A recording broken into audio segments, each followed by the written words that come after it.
Episode kali ini khusus 17 tahun ke atas, karena kami akan membahas erotisme. Ya, kita kembali lagi di episode kedua Sendari Mengulas. Kali ini Sendari Mengulas akan mengulas artikel yang berjudul Erotisme dan Penerjemahan Puisi di Antara Kita karya Adjie Rosidi dan Nyanyian Duniawi karya W.S. Rendra yang ditulis oleh Eka Ugi Sutikno dari Universitas Muhammadiyah Tangerang. Ngomong-ngomong nih, kalian pernah baca nggak sih karya sastra yang atau tulisan yang ngomongin tentang cerita-cerita erotis gitu? Pernah, salah satunya novel karya Eka Kurniawan yang berjudul Cantik Itu Luka. Oh iya. Ada juga novel yang berbahasa Inggris 50 Shades of Grey karyanya E.L. James. Nah, erotisme itu seringkali disalahgunakan ya disamakan sama pornografi. Makanya lewat artikel ini kami akan ngobrolin bagaimana karya sastra itu juga bisa memunculkan makna erotis tapi tetap memiliki estetika tanpa membuatnya menjadi teks pornografi. Artikel ini menggunakan dua objek tentunya. Penulis sebenarnya meneliti dua poin, erotisme dan penerjemahan, melalui metode penerjemahan Newmark.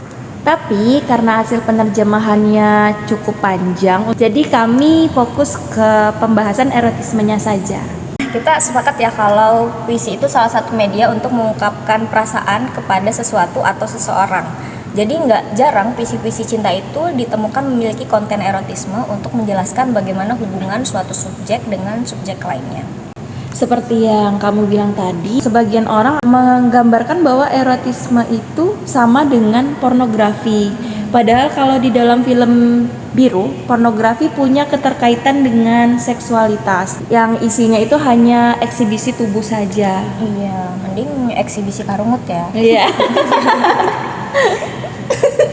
Pornografi itu lebih seperti sebagai kegagalan atau ketidakmampuan manusia untuk mewujudkan hasrat yang abstrak dengan membangkitkan indera atau citraan yang ada pada tubuhnya. Kemudian pornografi itu juga materi verbal dan visual yang mendukung degradasi dalam berkomunikasi. Betul, setuju sih. Sedangkan erotisme itu menampilkan kekayaan diksi untuk aktivitas seksualitas subjek. Diksi yang dangkal dari eksibisme atau pemameran tubuh tadi nggak serta-merta menjadi hal yang verbal. Atau menurut ahli, erotisme itu perangkat imajinasi yang membutuhkan kreativitas dan estetika dari gambaran seksualitas. Diperjelas dengan imajinasi yang kental dengan permainan kata.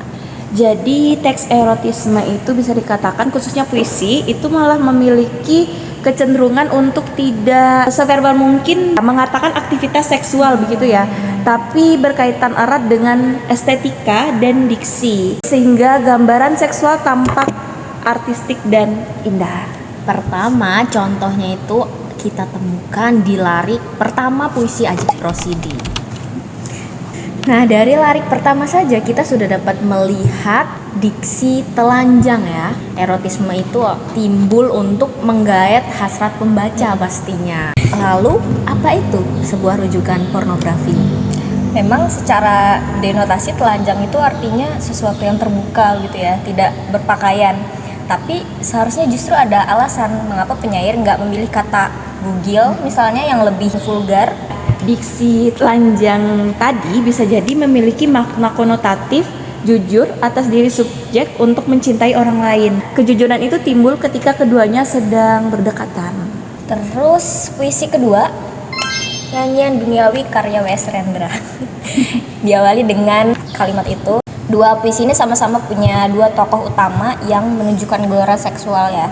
Tapi sangat jauh dari kesan vulgar. Justru menurutku menunjukkan gairah seksual dan kegembiraan itu juga bisa menjadi hal yang artistik gitu. Indah ya. Betul. Kemudian juga ada larik nih.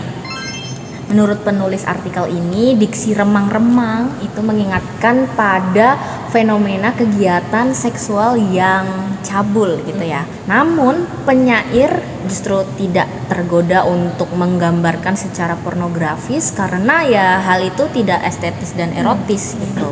Jadi singkatnya erotisme dari kedua puisi ini dihadapkan pada pemilihan diksinya.